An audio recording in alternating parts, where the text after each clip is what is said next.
All right, I got 7 o'clock.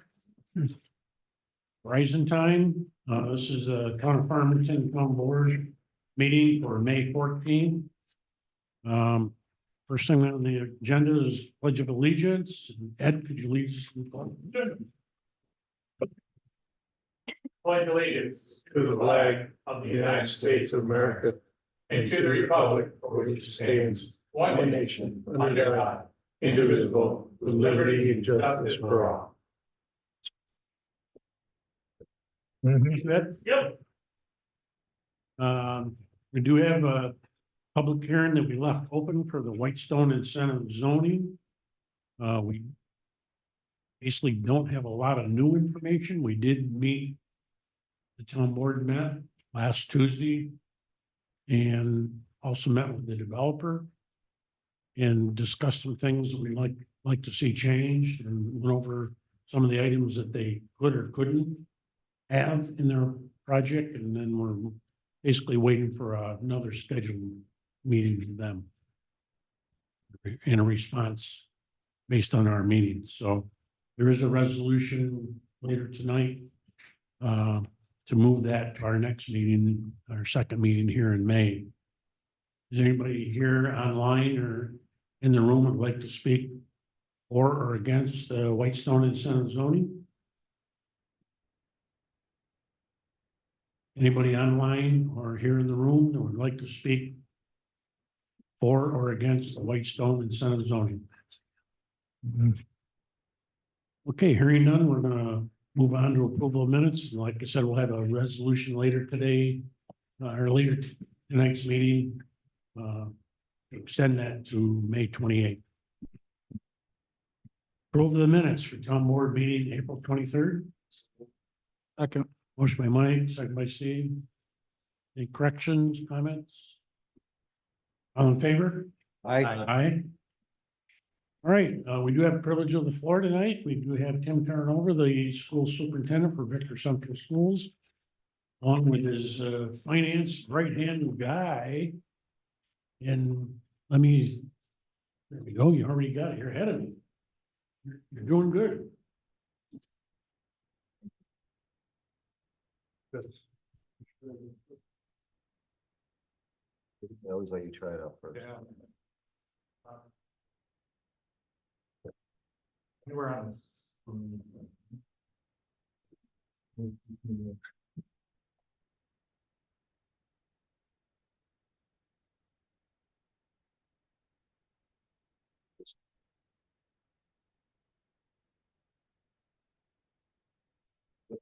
Oh, I get it. Look at that. I'm just going backwards.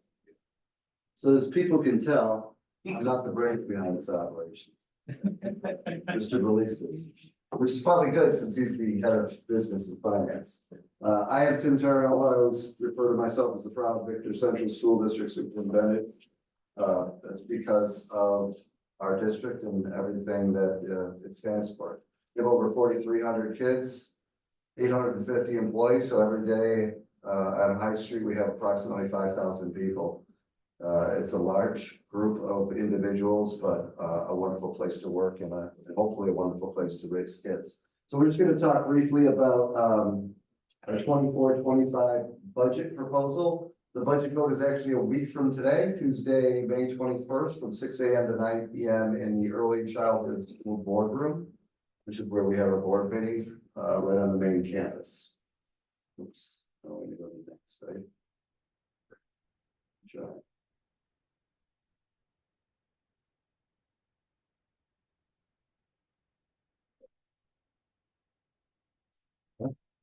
You take them out. Thanks, Derek. Look at that. Goals of the budget.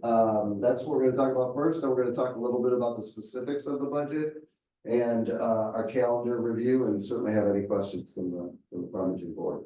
Our goals are really focused in 3 major areas. The first is to maintain a comprehensive education at Victor Central School. Make sure that our kids come through that school district, our school district, with as comprehensive and strong an education as anyone in the area, so they can compete in any area they would like to compete in, whether that's military, career, or college. We also want to focus on alignment. We have a strategic plan. We have a 5-year strategic plan, and we are starting next year, our 3rd year of that 5-year plan. So there's major goal areas in that plan, and we obviously need to tie the resources that we are looking for towards specifically those goals in the management plan. And it's really important that we match our resources to what our goals are, and we're not just haphazardly spending money. The third piece is more of a financial stability piece, stabilizing our reserves, so we're not spending our reserves on the year-to-year budget, which means we'd be in a deficit model soon. Certainly maximizing the use of every dollar spent. And at the same time, by doing so, we try to maximize the state aid that we can get through a variety of resources. And then actually there's 4 things. The 4th one is to be as transparent as possible with the community, which is why we do these types of presentations to make sure that we're clear about exactly what we're spending our money on.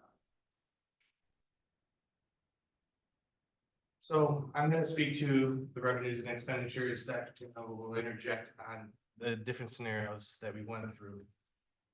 So we'll start off, in order to figure out what we can afford to buy, we have to obviously start with our revenues. So this was a very challenging year. It's not uncommon for the state budget to be late, but this year was exceptionally late. It was actually approved by the governor after our legal deadline that we have to adopt our budget. So it made it extra difficult, but the way that our budgets work is once the board adopts the budget, that's the limit in which we can spend up to because of our legal notice of 45 days leading up to the vote. So as part of our plan, we decided to go with all the scenarios of state aid that were out there. We were going with the best case scenario because if we didn't budget for it, we wouldn't be able to spend it, knowing that if the money didn't come in, we could make adjustments accordingly. So on the weekend of April 20th is when the governor finally adopted the budget, but the budget that was adopted at our April 11th board meeting looked a little bit something like this. Our local sources is comprised of various things: pilot payments, property taxes, interest, which is our money that is in our bank account earning interest, and other miscellaneous fees. Our state sources, we were hoping that they would restore the hold harmless in CPI formula, and that's in the foundation aid formula, and give us an extra 3% on top of the foundation formula. In the state sources, as Dr. Terranova mentioned, there are a variety of other aids, expense-based aids that we always try to maximize, such as BOCES aid, but the largest component is referred to as foundation aid. So when you look at it, we were hoping for everything to be restored, but 3% plus 3%, but overall the state resources would only go up 2.54% in the best case scenario.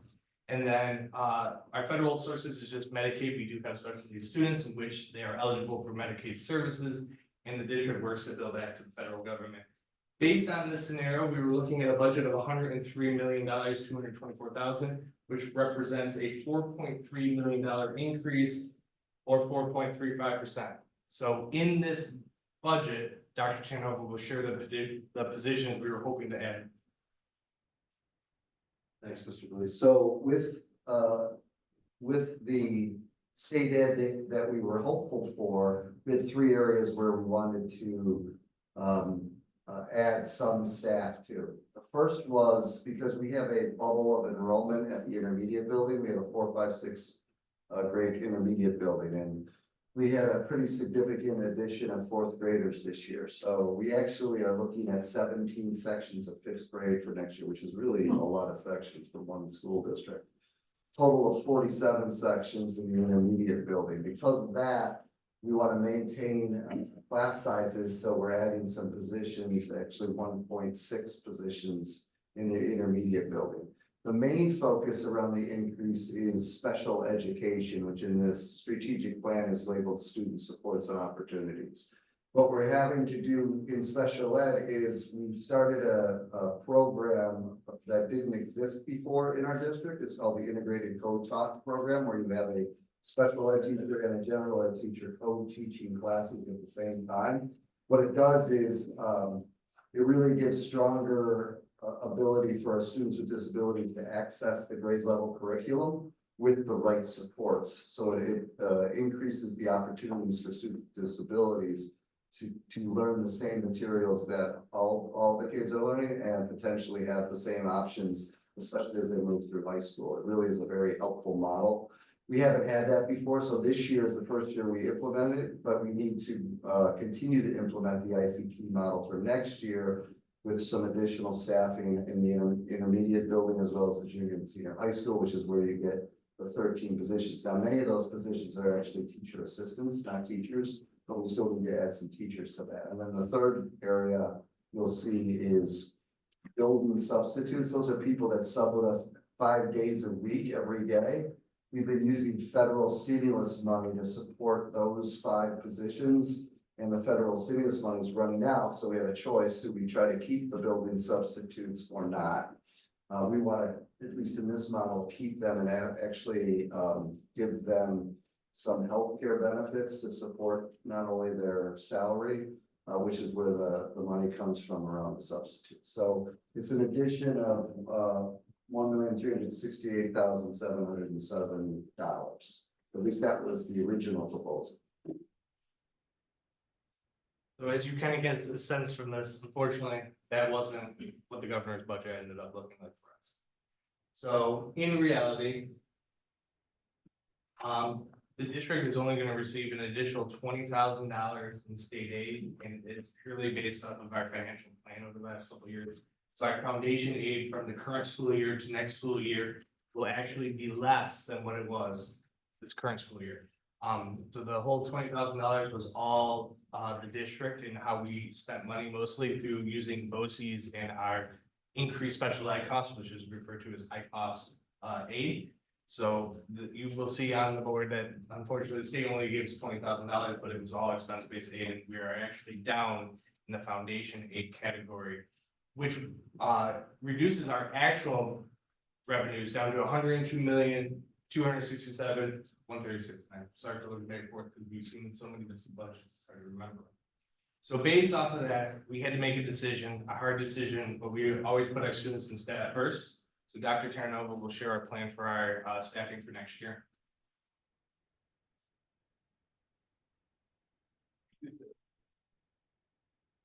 Thank you. So roughly what happened was, and we anticipated this might happen, we don't have access to $950,000 we were hopeful to have. That's the loss of data. So what do we do to make up the $950,000? Well, we're not going to increase our taxes to do it. And we're not going to dip into our reserves, the current reserves, to do it. So the plan is we're going to take, well, first of all, we're going to save less money for presumed healthcare cost increases over the next 2 to 3 years. We really believe there's going to be significant healthcare costs over the next 2 to 3 years based upon the work Derek does with the healthcare consortium. So instead of putting away $400,000 for that presumed increase or that really anticipated increase, we're going to put away about $180,000. So we're going to take $250,000 of that and take it away from the $950,000. The other big chunk of money we're going to take away from there is, instead of having a contingency, which is basically the money we save on expenses every year, we try to have a contingency of anywhere between 3.5% to 4.5% of our total budget every year to either use for emergencies or put in reserves. It's similar to the way you budget your own home, where hopefully we're all trying not to live paycheck to paycheck. We're trying to save a little money. That's what a contingency is in the school district. So instead of saving 3.5% to 4.5% next year, we've lowered that. We've decreased it to about a little over about 3%.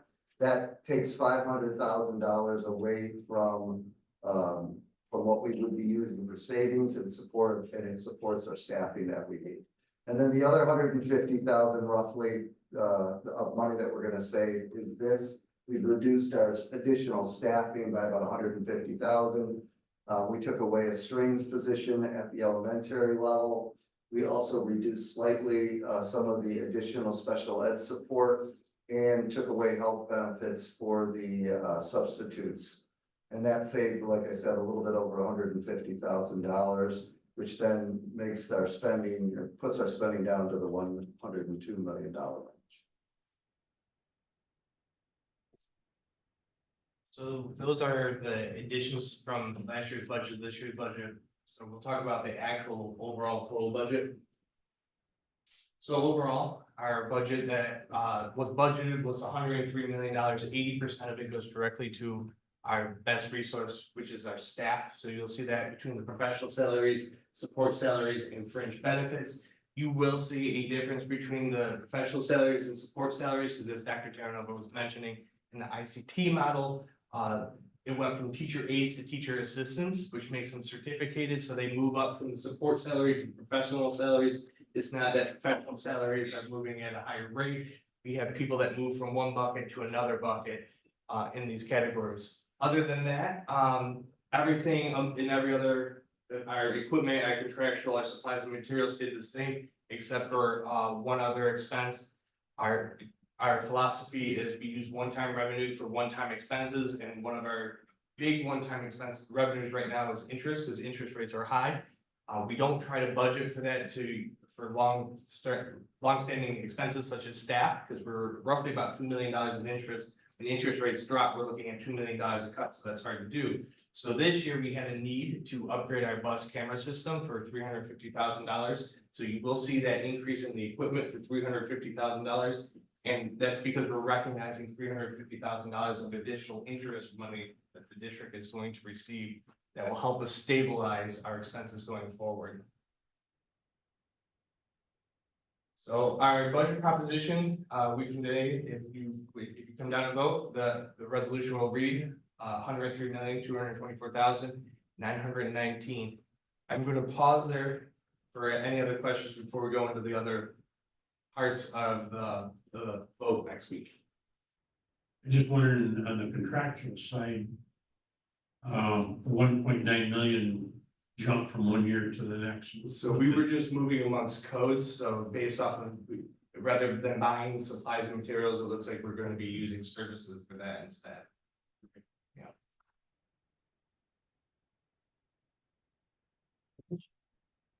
Taking it easy on us. So in addition to the budget proposition, we have our annual, I jumped. So we talked about what the budget of things were. So based off of those changes that Dr. Terranova mentioned, up on your screen is going to be the actual expenditure based off of the actual revenues that we talked about earlier. So 2 slides before was the budget of $103 million. I know that the words are going over it. This budget adds up to the $102 million that aligns with the $102 million of revenue. So budget to budget comparison, our budget is going up $4.3 million. That's the budget, not the actual. Again, we won't be spending, we'll be spending about $950,000 less than that, but that budget amounts to a 4.35% increase. Our levy increase is $2,489,602, which represents a tax levy increase of 4.43%. Every year we do our best guess to try to figure out what our tax rate is going to be. So we take what our property assessed values were as of June 30th, 2023. We adjust them based off of the property tax growth factor that New York State provides to us. And then we put it through the calculation with our new levy. Based off of that calculation, we are estimating that our tax rate will be $14.46, which is a 40-cent increase per $1,000, or roughly 2.82%. So obviously, as you guys know, you guys have a lot of growth in your community. We do anticipate that rate to be significantly less than that, but between now and June 30th, we don't quite know where it's going to be. So this is, again, just a conservative estimate on what that will be. The impact on local homeowners is up on your screen. So using a $300,000 house is comparable. That tax levy increase amounts to an annual increase of $118.92, which is less than $10 a month for $300,000 house. And the rates are up on the screen is before any exemptions that you may have, such as STAR.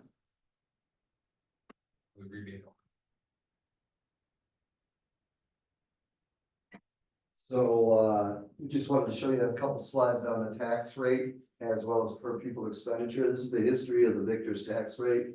As you can see, in 2004, it was $20.92 per $1,000 of a home value. And this year it's down to $14.06. That's the true tax rate, which means that would be the rate if every home in the Victor Central School District was assessed at 100%. Obviously, that's not the case. although the Farmington homes are closer to that than the Victor homes.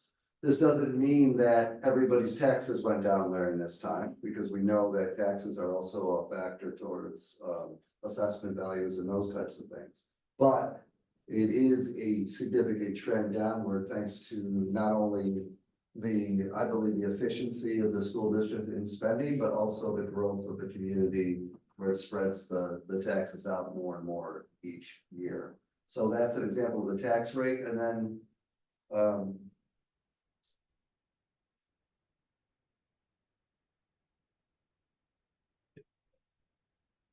we do this. Thank you. This is an example, that was an example of the tax rate over the last 20 years. This is examples of tax rate compared to neighboring districts. As you can see, the $14.06 as compared to the average school tax rate in Ontario County, Wayne County, and Monroe County is significantly less. Even after the budget vote, when we anticipate our tax rate could go up to $14.46, even though we strongly feel like it's going to be less than that, without touching the tax rates in the other three counties, which of course will be affected by their own budget votes. We still have a significantly less tax rate than the three county average.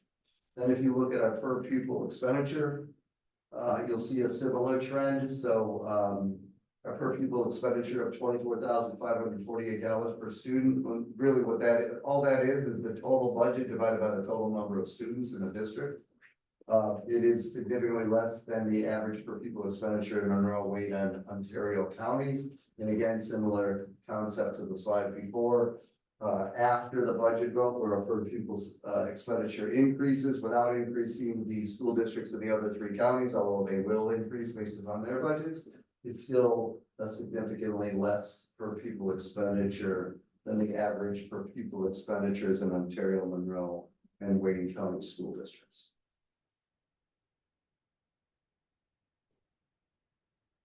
So in addition to our budget proposition, we have our annual bus purchase proposition. These buses will be purchased in the 25-26 school year. Last May, the community voted and approved our bus purchases that will be coming this September. These purchases that we're looking to do would be replacing 6 large diesel buses, 1 small gasoline wheelchair bus, and then 1 small gasoline bus with the estimated cost of $1,375,000. In addition to that, we're asking for the community's support to establish a capital reserve of $20 million. This is part of what Dr. Tano was talking about. The district does have a lot of facility needs, so over the last several years, we have been putting our money into a capital reserve for a capital project. There's still more work that we need to get done even after we get through this current process. So we're asking the community to support a $20 million capital reserve. It does not have any impact on the tax levy. This is just the unused budgetary funds year to year. At the end of the year, we assign it to a reserve, and then from there, we help stabilize the tax rate in future years. In addition to all of the districts, the vote, we have an election as well.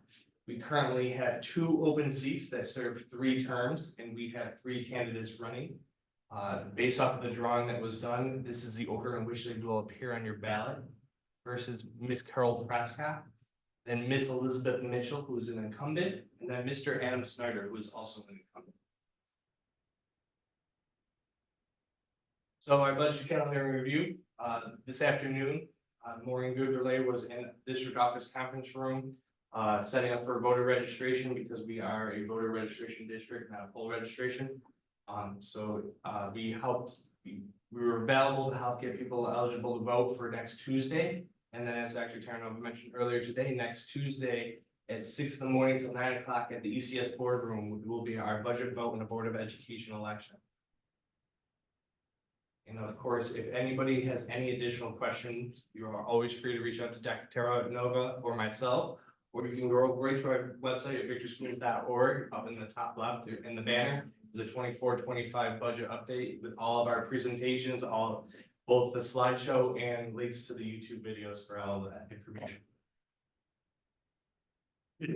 I'm sure you probably got this question because you talked to a lot of different groups, but in the buses, are any of them new purchases electric, or they're all staying with diesel? So currently, we're still going with diesel. We are going through the analysis process. So, we're working with our bus manufacturer. And we provided them all of our routes. So right now they're analyzing the electricity needs the district needs. And once we get that report back, we have to work with RG&E to understand what infrastructure and whether or not they're going to be able to supply enough electricity. So we did go back and forth and we were exploring because we are able to do one large bus and one small bus. But we felt that we weren't quite ready yet to go with the electric buses. So for 25-26, we will be going forward with diesel and gasoline buses for the small vehicles. Thank you for that information. Any other questions? Anybody online have a question?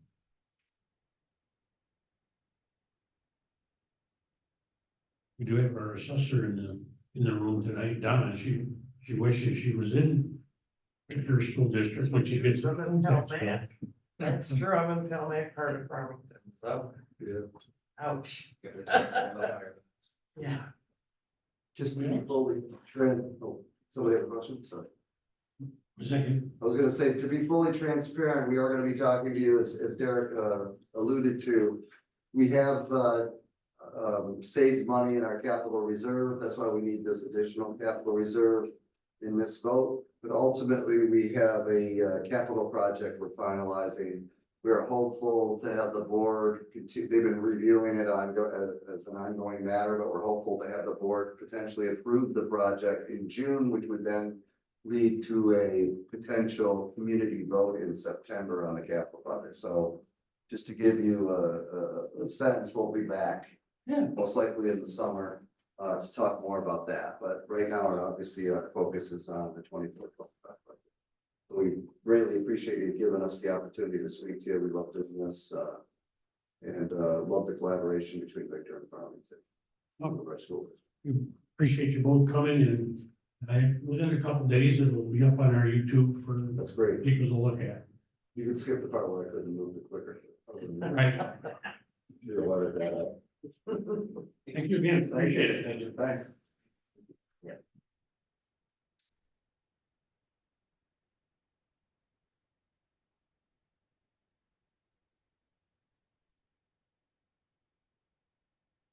Okay, at this time, any other public concerns in the room or online? Any other public concerns to be brought to the town board? Hearing none, we'll go to standing committees, Public Works. Public Works met this morning. We got the updates from water and sewer and highway and parks. I'll start with water and sewer at the plant. We discussed, plant security options again. We also talked about the door repairs and some of them are gonna be done today. The roof repair, that we are gonna be able to get back to that. The geese have now hatched and moved off. The sludge management, they're working on that. That's working much better, and they expanded the dry-in bed. The Hydrodyne is repaired now. The flash mixer has been installed. The digester blockage in digester 1 has been oh no, they gotta still install the stainless steel valve. That's gonna be done later. The motors were ordered to the belt press and they've been installed. That is now working fairly well now. The backwash pump for the sand filter bed, that needs to be replumbed. I think we got that finished. Yep. The secondary clarifier slug suction line was plugged and that's been fixed. The finals have some seals issued on the belt press sludge pump that we're going to work on. They started the UV replacement project. Is as far as general comments, we now have 419 meters that we can read remotely. PS4 is completed. The flow meters, they pulled the data and they're going to have a meeting on Thursday at 2 o'clock to discuss where they're going to put them out. ongoing manhole repairs. The valve turner should be in shortly. The dump truck, they still have a hydraulic leak. Then they're gonna start a water line project on, next to Countryman. That's a short line job they're gonna start working on. 2 resolutions there. We need to talk to them at the time. We can. As far as highway and parks, their ongoing maintenance, roadside mowing they've been doing. They had a couple, work zone safety classes. And also had what roadway and roadside drainage class. They've been out sweeping roads. They've been putting topsoil, grass seed on Limestone Lane. They patched the potholes on Farmington Road. They did some ditching on Rushmore and some shoulder work on Hook Road. We had spring cleanup last week. And they have been sending trucks out to assist Manchester, Phelps, and Canandaigua. The parks have been mowing trails, striping soccer and baseball fields, opening the back bathrooms at all the parks, and setting out the benches and the picnic tables. And they also assisted in spring cleanup. The new town park pavilion is pretty much done, except for they need to finish staining it. RG&E is gonna be out putting up new smart meters in town. Gonna do some around here on some of our buildings. That's about it. That's all I have. Thanks, Ron. On operations? Town operations met this morning, 3 resolutions we can discuss as they come up. One of them is gonna be a proposal from our engineers, to get started on an update to the Parks and Rec master plan. Work did finally start on the TAP grant, the sidewalk and trail connection project. The first section they're doing is about 600 feet on County Road 41, a total of 12 sub areas, that we're hoping to get done by October 31st. As we said, Pete said earlier in the public hearing, we did have a workshop with Whitestone regarding proposed uses for the commercial portions. And the public hearing is gonna be extended to the 28th. Staff completed a review and submitted comments to the DOT about improvements along signalized intersection improvements along Route 332, including new intersection lighting, signals, and improved signal sensors. Code enforcement officer and director of plan development will have their reports posted. And that's it. Thank you, Nate. Reports of town officials, supervisors. We do have another year of service award. Our accountant, Janine Marciano, in May here is 10 years service to the town. Congratulations to her. I also, Amber Drive, we did announce in a previous meeting, Highway Department put up a speed sign. The initial data from March 26th to April 30th. 17,473 incoming vehicles. The average speed 24.59 mile per hour. The highest speed recorded was 46 miles per hour. And that's all I have. I went parks, Jim. Yeah, so. I think I forgot a page for the spring cleanup numbers, but, so. Over the weekend, we had our spring cleanup, Thursday, there was 183 households. Friday, 159, and Saturday was 270 for a total of 612 households that got a ticket. They obviously came more than once. Shredding on Saturday was 230. That's up from what it was last year. I'm not sure the number. That's the sheet I forgot. Yeah, it was very busy Saturday. All weekend it was steady. Hasn't been that way in a while. Maybe like you said, social media's helped with advertising it, getting it out there. But it was definitely very busy.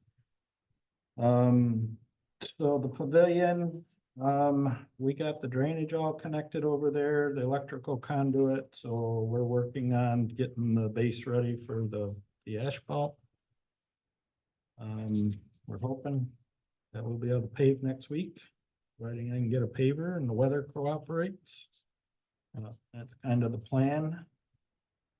And another thing I just found out today was that, Soup Coat is coming in to do the cold in place recycle on Town Line Road on Monday.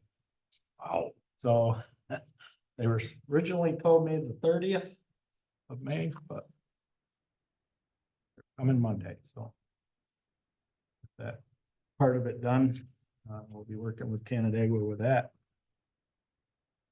Either you or Susie send Marcy and I a quick email on that, and we'll try and get it out on social media and Okay. Yep, share Canandaigua. do that. That's all I've got. Right. Thanks. Clerk? Yes, the audit of the town clerk and receiver of taxes accounts was completed. No deficiency was found. And I think June said you'll see the resolution along with that report at the next meeting.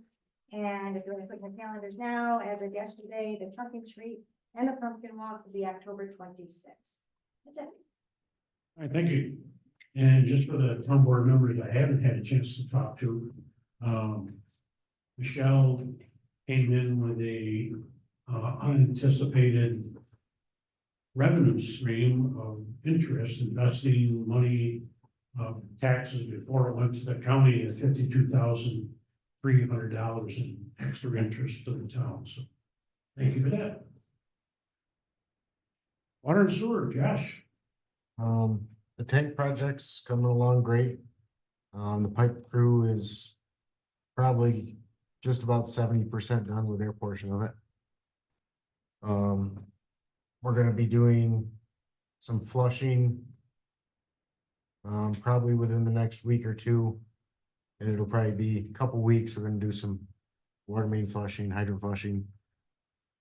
Other than that, that's about it.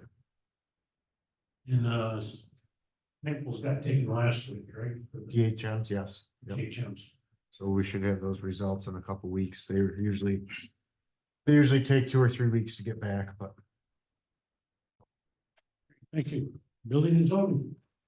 All right, for the month of April, we did 87 permits, 183 inspections, 21 fire inspections, and 43 stormwater/zoning inspections.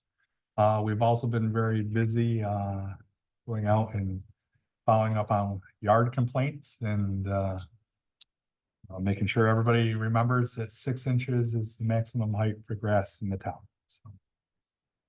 Yes, mine's cut. There you go. Stuff on that, does that get bumped? Oh, yeah, that's the whole town.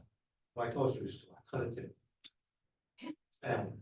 We'll take you off the list then. Throw that sticker out. It's two. Planning board, Ed. Sure, meeting tomorrow night. We have the Fowler Family Trust on as a continuation of the public hearing. And then we have all of the Sky Solar applications on a continued public hearing. We'll go through those, and then we have a few items under other board action, and that's pretty much it. Gotta quit continuing things and tie some of these things up so we can get them off the books. Right. Ron, Director of Planning and Development. Just a very brief one, the report was posted today on the website. And we'll be meeting in the near future with the applicant for Whitestone to review their models for the permitted uses. That's it. All right, thank you. Town engineers, Bill. Okay, I think everything was mostly covered. We do expect the water main project near Ingleside and Country Max to be approved this week by DOH. There's a pre-con at Grove Park today. I think that was covered already, and Brickyard Road tank. I did take a ride over there tonight and it looks like they have the mud mat and starting the rebar on the foundation as well as having the water main installed. Looks like they're progressing pretty well. Very good. Oh, I did have one more thing. My understanding is that Morris did come back, do restoration on North Road. Talked about that this morning, so obviously we gotta see how it pans out with grass growing, but that was something that we wanted to have done in the last 2 weeks, and seems like that was done, so. I haven't received any complaints, and I did see topsoil and straw down through there, so I knew they were there. So, I'm sure we'll see a final payment request soon. yeah, I'm sure. Well, thanks for bringing that up. Yep. Assessor Donna, Due to an old outdated law, I'm currently here sitting with the roll, and as usual, we get 0 people. And I'll be sitting with the roll Saturday 9 to 1, and again, it will be 0 people. A lot of it, I think, needs to get taken off the books because everyone looks at it online.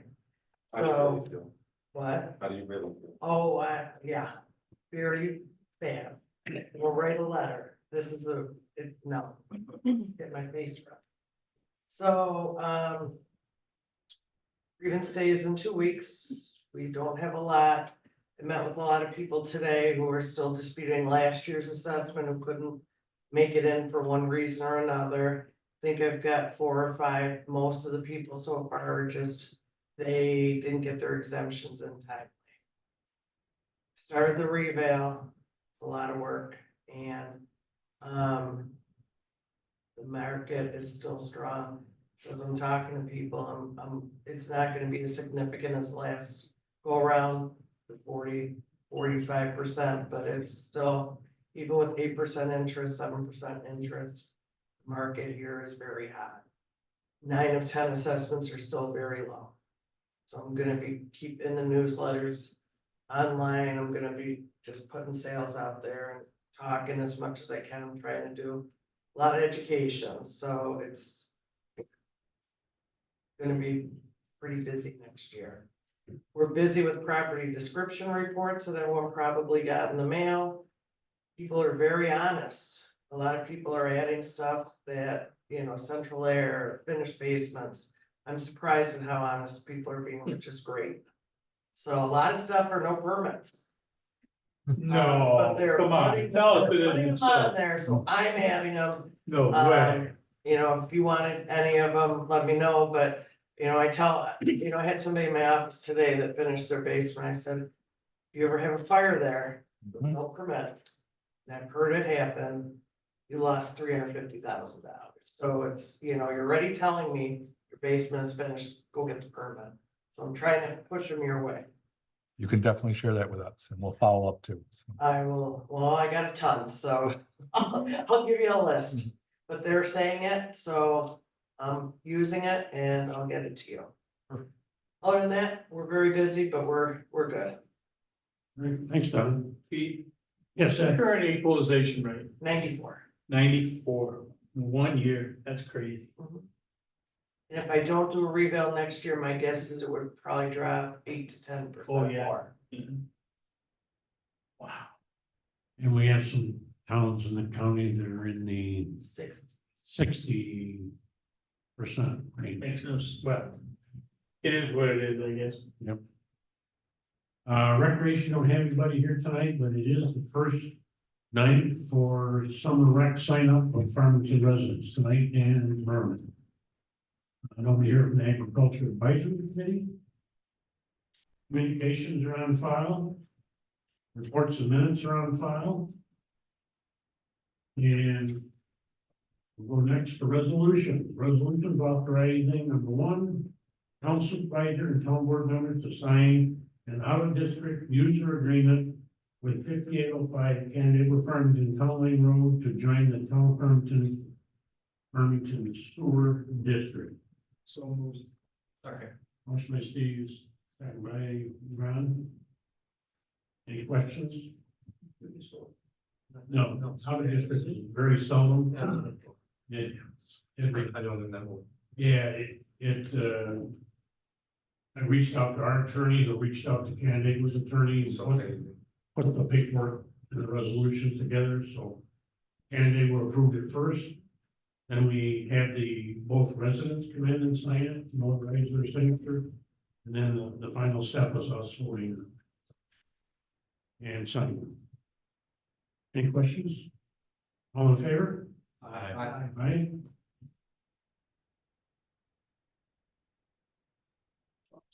And send this around for signatures.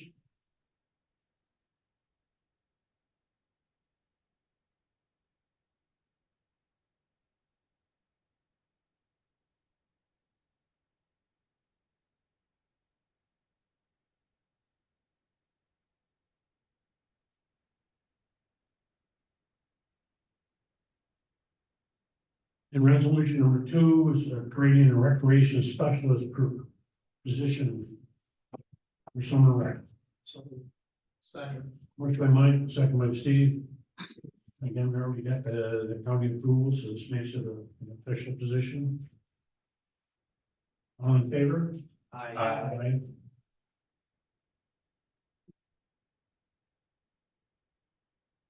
Read the resolution authorizing the acceptance of the monthly report of the town supervisor for April 2024. Second.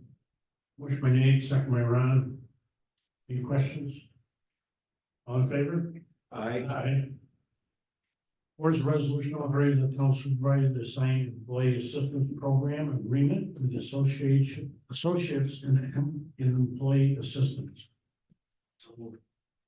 Second. Motion by Mike, second by Steve. This is the same company we went with last year. All in favor? Aye. 5 is a resolution establishing a standard workday and reporting schedule for New York State retirement. So moved. Motion by Steve, second by Mike, and this is for Councilman Herndeen and Councilman Bowerman. All in favor? Aye. 6 is a resolution establishing a standard workday per title for the purpose of determining days work reportable to New York State and local employees retirement system. So moved. Second. Motion by Nate, second by Ron. It was 2010, the last time we did this, so between the town clerk and Marcy, we made sure we kept all the positions that we had authorized, even though they may not be filled, because there was some new ones since 2010, obviously. All in favor? Aye. 7 is a resolution to recall and amend resolution 159, 2024, which proposed or was approved by Tech Biogas to disassemble the piping system and a proposal from Danforth to install a stainless steel valve for digester 1. So moved. Second. Motion by Steve, second by Ron. And basically our quote we had was outdated by months. So this will rectify that. All in favor? Aye. The resolution, we're calling amendment resolution 109 of 2024, which approved the purchase of parts and a service call from Hydrodyne Engineering Inc. Second. Motion by Nate, second by Mike. Again, this just didn't include the freight, so that's the difference. All in favor? Aye. 9 is a resolution authorizing the budget amendment to town hall renovation capital project, transferring money from state aid to building upgrades in a total amount of $10,000. So moved. Second. This moved by Mike, second by Steve. We received this $10,000 because in the lower level upgrade, we're getting rid of the natural gas boiler and going with heat pumps. All in favor? Aye. Resolution authorizing adding Joshua Fagner, water and sewer working supervisor to the 2024 credit card policy. Second. Motion by Nate, second by Steve. Any questions? All in favor? Aye.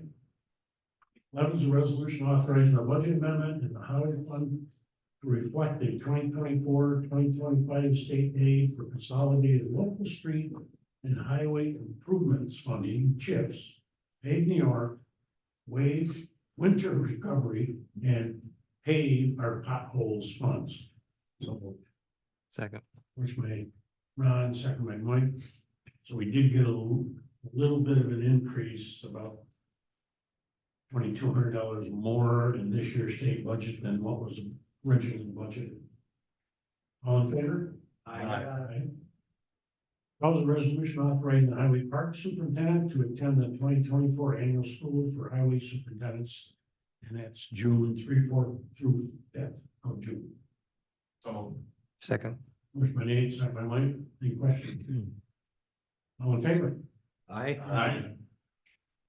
13 is a resolution authorizing the code enforcement officer to attend the New York State Building Officials Conference business meeting on June 7th in Albany. It costs not to exceed $250. So moved. Second. Motion by Mike, second by Steve. Got any questions? All in favor? Aye. 14 is a resolution authorizing the town supervisor to sign proposal for professional services from MRB Group for the Parks and Recreation Master Plan update at a cost not to exceed $47,500. Second. Motion by Ron, second by Nate. Any questions on this? I'll also be looking for a board member that wants to serve on the master plan update. Let me know if you're interested. All in favor? Aye. 15 is a resolution proclaiming May 2024 as the National Cities, Towns, and Villages Month in celebration of America's local governments and National League of Cities Historic Centennial Anniversary. So moved. Second. Motion by Mike, second by Steve. I'm not going to read it all, but I'll get down to the bottom. Whereas the town of Farmington was first incorporated in 1788 and is proudly served today by the town supervisor, town board members, town clerk, highway superintendent, and town justices, and a municipal workforce of 84 dedicated public servants. Now therefore be it resolved, the town of Farmington hereby proclaims May 2024 as National Cities, Towns, and Villages Month in celebration of America's local governments and the National League of Cities Historic Centennial Anniversary. Stole that from the county. Any questions? All in favor? Aye. 16, the resolution continuing the public hearing for the Whitestone and Center rezoning, and that will be continued on Tuesday, May 28th of this year. So moved. Second. Motion by Mike, second by Ron. Any questions on that? All in favor? Aye. 17 is abstract 9 of 2024 to pay the bills. General fund, $79,403.68. Highway fund, $76,022.78. Sidewalk capital project, $2,399.20. Town park improvements, $10,702.50. Storm drainage, $3,359.46. Lighting district, $204.98. Sewer district, $140,280.35. Water district, $57,106.27. Payroll deductions, $36.64. For a total abstract, $369,515.86. So moved. Second. Motion by Mike, second by Steve. Any corrections, any abstentions? All in favor? Aye. Aye. Thank you. We have two waivers of the fees. Ray property and Providenza property. I mentioned Public Works this morning. Both of them have asked for the penalty fee to be waived. In the Ray situation, they have multiple accounts. The check was paid and received on time. It just got put in the wrong account. So I really don't see any reason, looking for guidance from you guys, but don't see a reason why we can't waive the late fee on that. Technically, it wasn't late, just got put in the wrong account. Sounds like it was our fault. Pardon? It was our end. Yes. So I think in this letter, we actually acknowledged that the account number may have been wrong on the check, but the invoice, it was correct. The check was deposited in cash on time, that just. Like the account numbers were mixed up, and I think even acknowledged it might have been. They switched the number in the account number. We did get the Okay. And then, Mr. Providenza, in his case, the money did come in late. There was multiple late receipts of money from Chase Bank, including his. And even though the scheduled payment was for April 19th, it never got here until well after the final date of the end of the month. As other multiple accounts. Jen talked with him, said, hey, you can write a letter, but you know, either the bank or the mail, you can get your check to us sometime.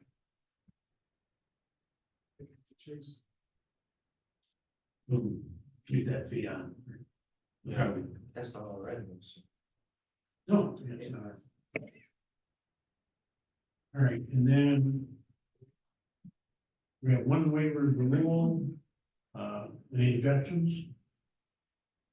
I was glad to do resolutions acknowledging additional 2 members of the Farmington Volunteer Party Department Association. One is from Wheatstone, which is in Pembroke, and one is here in the north part of town in Farmington Road. Very good to see that they continue to get new members. All in favor? Aye. Aye.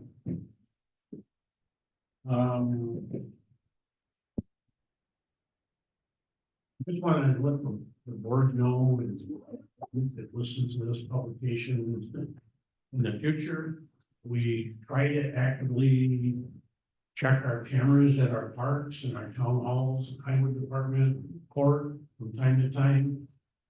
It just so happened, we caught an individual out back dumping 7 bags of lawn grass in our container back here.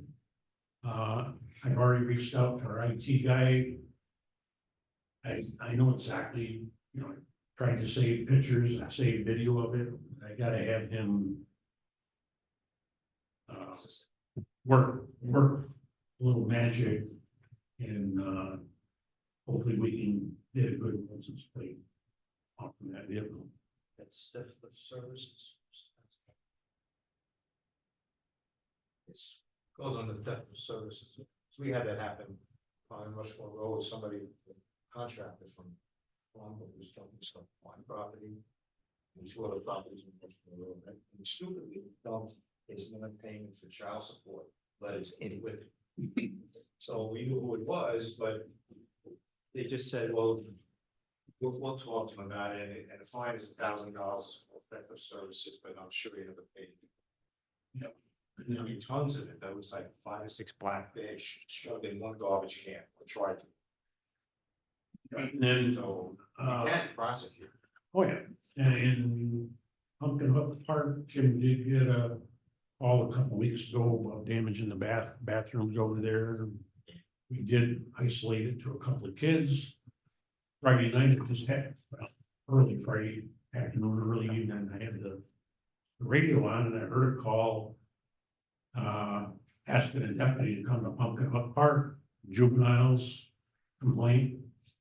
And so I'm get on my iPad and I'm moving the camera on, and then Tim calls me and goes, hey, you playing with the camera? I'm like, yeah, I just heard the call, so.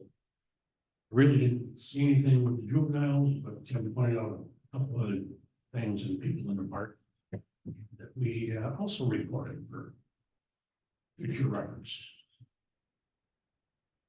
Staff, anything brought to the board?